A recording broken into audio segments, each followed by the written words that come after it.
Welcome to AK Podcast, where we explore science and nutrition behind livestock care and management with the best and the brightest in the business. I'm your host, Chris Radke, part of the sales department here at Agri-King. And with me today, and I think he's in his normal location, is a director of field services and a member of the sales management team, Mr. Mike Donaldson. Mike, how you doing, buddy? Yeah, really well, Chris. Not only am I back home, I'm in my home studio, but we have an official mascot now. I noticed that. Someone sent me a cow Oh, I love that. Nice. maybe we'll take suggestions on her name or something. But right now, I just thought it was kind of funny to have there in the background. So Yeah, nope, I all love good. that. Cool. Hey, Mike, what are we talking about today, and who's with us?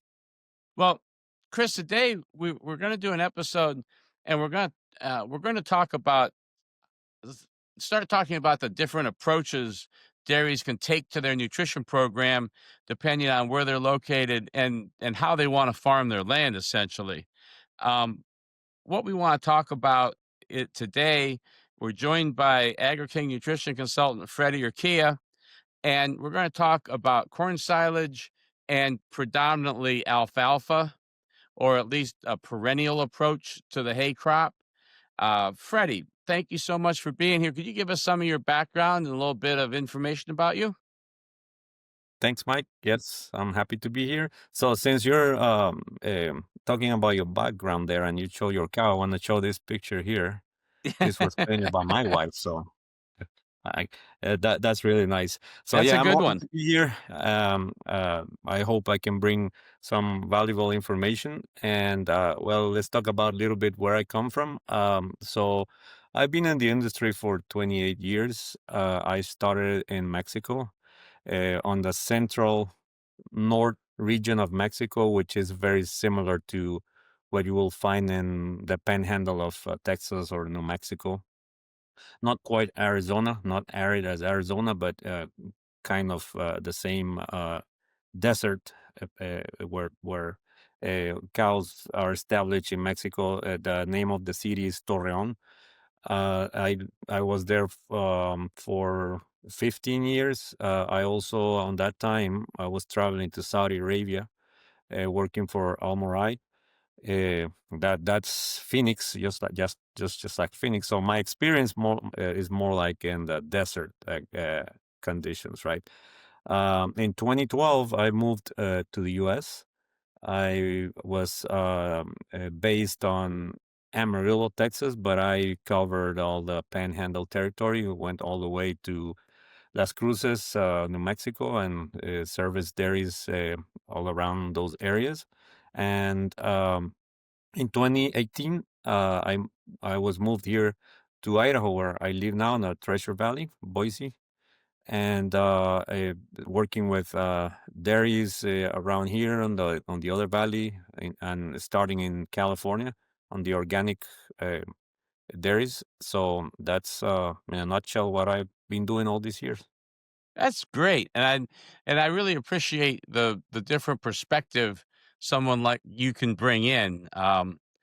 When we've had trainings at our home office that I'm involved with, and a couple times people from your current part of the world that have been out, and I'll sometimes take them for a ride out into the countryside around Iowa. And several times I've had people so insistent that you cannot be growing this corn without irrigation. I just can't see it. And I've actually stopped and had them walk out through the field and prove to them that that water just comes from the sky. We're not having to pump it. So, there's a lot of different ways people dairy, and it can be all of it can be very successful. So the thing I mentioned before, I want to talk a little bit starting out. Depending on where you are, corn silage is a constantly growing part of a lot of dairy rations, but especially where you live and a lot of the places you work, Freddie, alfalfa, either in the form of hay or haylage, is a big part of the rest of that diet. Could you talk a little bit about your experiences? I know it's going to be mostly with hay, but maybe mention haylage and some of the things that you'd like to try to do if you have that option to adjust a diet. Sure. So what I do when I sit down with a dairyman, we first look at okay, how much forage are we planning? What is our objective, right, on forage? So let's say we're gonna feed 55-pound dry matter. How much forage would we feed? The dairyman would like to have as much forage as he can, right? And me too. I would like at least to have 50% forage, and in most of the cases on Mexico or Texas Panhandle, corn silage would be mostly grown on their fields, right? So that's what they have control on, and that's where they can control quality and quantity, well, depending on the elements, obviously, right, on water. But once we have that number, once we have the yield, once we have analysis of what kind of quality we're going to deal with, then we start looking at okay, so we need to complement this with hay, or alfalfa, sorry, alfalfa, either hay or haylage. Mostly hay in my experience, because hay, if you can control how haylage is harvested and put it into your own, if it's not your own field, Mm-hmm. if you don't control moisture, if you don't control packing, if you don't control inoculation of it, so haylage can turn out to be a forage that you won't be able to use, because Sure. it really, when it's good is fantastic, but when it's bad, it's just, it goes to you can feed it. It would not. You lose two times, right? You lose with the forage and you lose with the cows, right? So, but when you have good haylage, cows really enjoy it. Like you get. I believe with haylage you get most of the real nutrients, like sugar and really palatability. Like haylage is fantastic when it's good. And hay, you have a window, right? Like you have the like. You here in Idaho, you have first, second, and fourth cut, and you need to buy on the best time of the year, right? And so it depends on how much you were able to buy and store to you complement with corn silage. So what we do is we know how much corn we're going to have. We know how much forage we're going to have to complete that 27 pounds, 27 and a half pounds for that 55 pounds of dry matter that we're going to feed. And then the complementary things like cottonseed, beet pulp, or, whatever is missing, with the other commodities like soy best, soy plus, or um, um, uh, bypass fats, and corn. So that's the way I worked with clients in the past and right now. So, and maybe for simplicity, and let's talk about your Idaho world, because there are going to be some differences with some of the other places you go. And although Agri-King is not currently sending Freddie to Saudi Arabia, we're certainly open to that someday. But I'm sure that's a whole nother variation. But in Idaho, you mentioned that most of your people grow their corn for silage. Do they usually have if I'm a dairyman in your part of Idaho, do I have someone I always buy my hay from, or do I bounce around from different distributors depending on the year and what their quality is?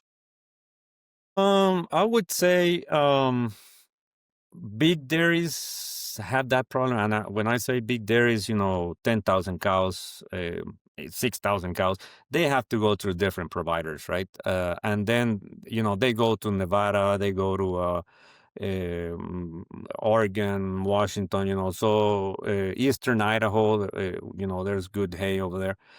So I guess that has two answers. That question, like if you're a small dairy, 1,000 cow, 700 to 1,000 cow dairy, you have that benefit of probably only having one guy delivering your alfalfa, and that makes it easier, right? And then you can have it all sampled, and you have your stacks. But with a big dairy, you don't have that luxury. You have to get you have to fight and get the best, and have enough inventory, because that is a concern, right? Will I have enough for to go around the year, right? So I would say on a big dairy, you have a lot of variation. So that's when the nutritionist and the farm manager needs to have test all these hay qualities, and have them separate and know which time of the year you're going to use which stack. Like during the summer, you want to use the best hay, right? Highly digestible hay, right? And maybe during the spring flush, you can use a little bit less, I don't know, the 150s RFBs combined with another one, and the 200s, use them right now, right? So that's how we manage it. So that's the kind of thing that I think's interesting. I've been in the Northeast or Midwest my whole career, where an awful lot of what people feed, they grow, and we're used to partnering with our clients, talking with our prospects. Make the best you can. You're the one that decides when we're going to go out and cut. Make the best. Try and get the best. Nothing but the best. And sometimes the weather gives you something else. But literally, in your situation, when you sit down with people, you're trying to balance out, I assume, some degree of, okay, that's really great. Hey, but that price isn't so good. When I'm going to get an inventory, I'm going to have different piles. It's not enough to feed my 10,000 cows the absolute best hay every single day, it sounds like.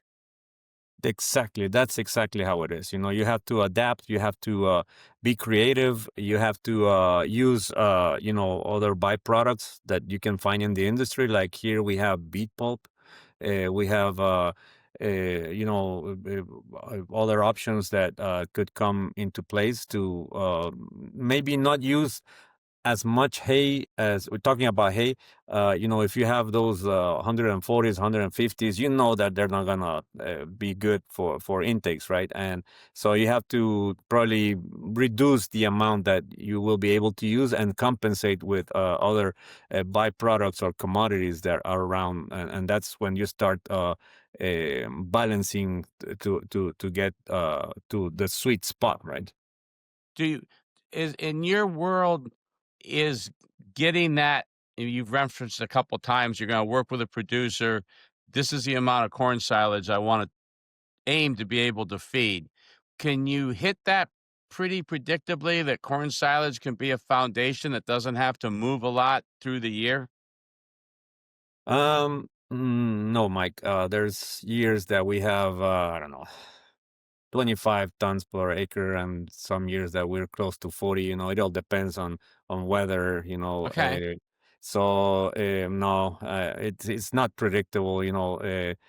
Um, I guess you have to play it by ear, and then when you have your yield at the end of October, when you have everything placed and you have analysis, and that's when you start planning. Okay, we need to get this hay in the spring, to make this work. It's not. I would say in Texas it was a little more constant. The Okay. yields. Um, uh, Most of the corn silage in the panhandle of Texas would be on pivots, so that makes it Mm, really easier to predict, to treat, and to have the enough water, I would say in Texas, we had a better prediction of how much yield we're going to have and how much corn we were going to be able to get for the season. okay. So while we're talking about corn silage, and before we started this, you and I were just talking a little bit with Chris, and the topic of BMR came up, and just like all of our podcasts, I'm sure somewhere there's some really good agronomy podcasts, but that's not what we're trying to do here at all. We're talking about once it's once it's being harvested, and certainly once it's coming out of storage, then that's where we're going to talk about these things. But you and I were talking about BMR corn, nothing to do with growing it. Yeah, it's great stuff until you get a windstorm and it's all laying flat. Yeah, lodging. Yeah. But what are some of the things that you're dealing with as a nutritionist if someone has BMR corn silage? Uh, so I would say that that's one of those situations that you need to be careful what you're wishing for, because BMR has a lot of advantages. Like their lignin content has anywhere from 5 to 10% higher NDF digestibility, which makes it a faster digestion rate of passage. It exits the rumen faster.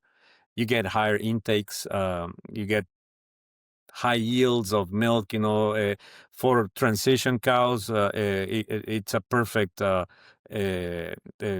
forage, because they have all this digestibility. And then you will be able to use less supplement, less energy supplements, right? Less corn, less bypass fat. um, I don't want to I don't want to say disadvantages that you have in BMR, but let's say considerations. You'll have less yield per acre. That's Mhm. something that happens. And since you're gonna have more intake of the corn silage, then you have to have more inventory, right? So it's a good problem that to have. Like cows are eating it, but they're gonna go through it really fast, right? So Okay. you have to be careful on that. And uh, more on the nutritional side, to put it on simple words, you have a fragile fiber that goes through the rumen faster, right? Okay. Uh, doesn't contribute a lot on the rumen mat, and you have to be careful with that, because then it will, you probably have um, acidosis or less chewing effect, cut chewing effect. So it is, in Texas, I remember they were aiming for 2 or 4 millimeters on a longer fiber length, and if you were formulating for 30 to 28 NDF on the total ration, you had to be careful. You had to go to maybe to 33 to 35% NDF, because you get less physical effective NDF. So sometimes we had to use straw to make Okay. to make up that to get to that number, right? So it's a great. Don't get me wrong. It's a great crop, but I think that if you're gonna just feed BMR, you have to be careful on what you're doing. Have a lot of samples. Take a look at manure and cut chewing, and see your components where they're going, because you might be lacking of that rumen mat. That fermentation, and it's gonna be a high rate of passage what you're gonna have on that rumen. So um, you need to be really, really looking at signs on the cows, right? But it's a great product. In my personal experience, I used it with a conventional one, like maybe 70-30, 60-40, and we ended up having a good result, But honestly, I've never fed it alone. I fed sorghum silage, BMR sorghum silage in Mexico. Eh, Mhm. it was really good, but lodging was a big problem. Oh. So you had to harvest it, and it was a place that we had a lot of wind. So you had to harvest it. You had to be really, harvesting when wind was predicted to come. So yeah, sometimes it was not mature enough. So that makes it even worse, right? Less Well, yeah, fiber. I've never reason I was smiling and laughing so much. I'm used to trying to figure out when it's going to rain, when the sun's going to come out. I've never even considered having to harvest based on wind Yeah. predictions. Yeah, but this is north central. It's right there where El Paso is. So there's a lot of wind there all the time, you know. So Sure. this is where these dairies were based. They did this for 3 or 4 years, but the problem was lodging, and Yeah. they decided not to continue with it. But it was a great. It fed really great on the cows. Well, I want to ask another question about the Idaho world, and then I would like to get a little bit of uh, the work you do in Mexico. I find very intriguing, so I want to come back to that in a second. You had mentioned that beet pulp was a good source of fiber in Idaho when you were needing something. Um, I'm once again in the Midwest. It's always soy hulls first, soy hulls second, then cottonseed. You've got to be farming in the right place, the thumb of Michigan, parts of Minnesota, for beet pulp to be really affordable. What are your sources of commodity fibers when you do need to go that direction? Um, So beet pulp would be number one because we have a lot of plants here. Amalgamated is one of the biggest ones on sugar production, you know, and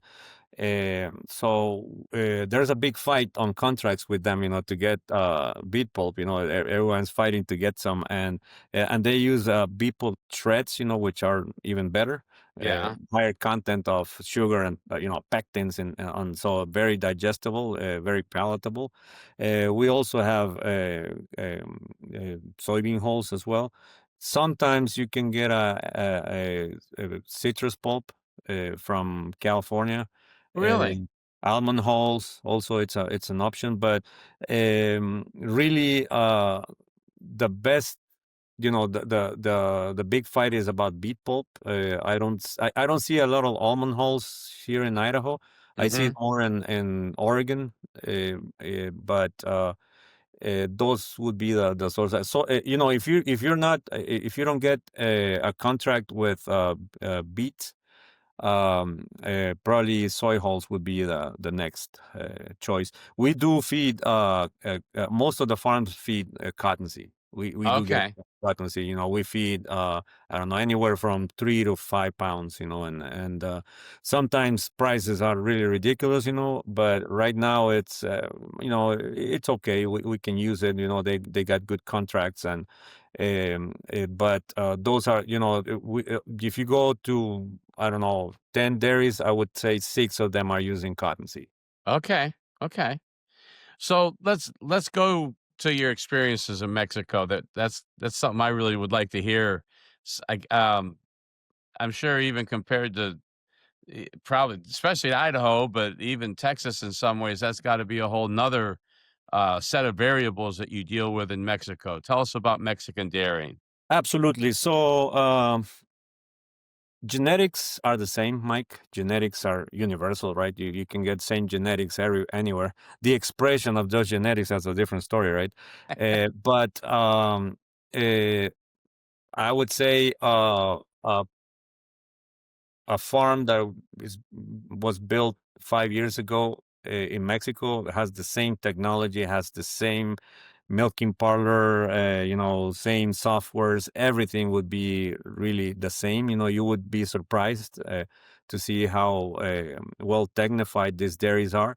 I am talking about the dairies in. There's three pockets in Mexico. There are the most important is North Central, where Chihuahua and Coahuila states. And then you go to central Mexico, where Querétaro, it's close to Mexico City, and then you go to Jalisco. Those were, those are the sites that you will find big dairies, you know. And when I say big dairies, are 1,000 cows on. They are really well technified. You know, we have big issues with water in the central part of the country. Drought every year is a drought, so we have to use aquifers. Then we go way deep to get water. You know, 300 meters. You know, 400 meters. It's you know, you have to go way down, and the quality of water is not good at all. You know, So it's tough, it's tough. There's a irrigation district, but like this year, there was no water on the dams, on the reservoirs. So this year Oh, they didn't get enough water, so the yields will be terrible. We rely on hay, production of hay. Most of the hay is with wells. It doesn't depend on the irrigation district. Um, Forage is a challenge. So uh, we have another disadvantage. Corn, cottonseed, soybean meal comes from the U.S. So you have to haul it from long distances. Everything is 25% higher in price. Because of that. yes. Minerals also come from here. So uh, uh, if you think of a diet here, a 55-pound diet, that it would be around $12. Over there is going to be $14-15. Because everything Really? is high. Yeah, everything is higher. Cottonseed, you name it. So it's a challenge. So anyone that wants to get a cheaper diet needs to grow their own forage, control it, harvest for quality, not yield, because Mm-hmm. you're not gonna get the yield. You have to aim for quality. And there's dairies that are trying to expand, and they can't because they don't have enough farm grounds. Because the first thing you need to assure is your forage, right? Mm-hmm. And there's farms that haul forage, I don't know, 1,000 miles away, which is ridiculous, right? Yeah, you My can go from gosh. central Mexico all the way to Tijuana to get hay, right? Because there's no hay in Chihuahua this year, so it's tough. It's not easy, It's Yeah. really really tough to be a dairyman over there. But Mexico is not autosufficient in milk, So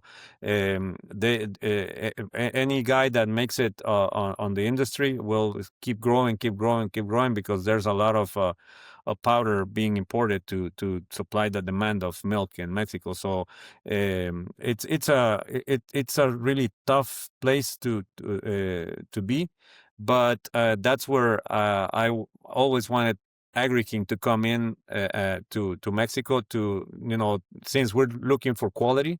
Our technologies can bring assistance and great products to make those forages, nutrients more available for Mm-hmm. them. That is my aim. That's why I insist a lot on getting there. It's been tough, but we're gonna get there. But forage quality is and quantity is a big limitant, and over there is the opposite. I would say if, diets are 60% concentrate and 40% forage, because there's not enough forage. So it's tough, and you don't see the 4% butter fats with those rations. You struggle to get 350, 340. My. Okay. Well, I know you're working really hard. I don't want to jinx anything, but the most recent updates I've heard is that we're getting very close Yes, to sir. the approval that it needs to actually go there and help those dairymen as well. We really appreciate your effort on that. Wouldn't be happening without you. So you're going to be our first trial case or victim. I don't know how I want to put that.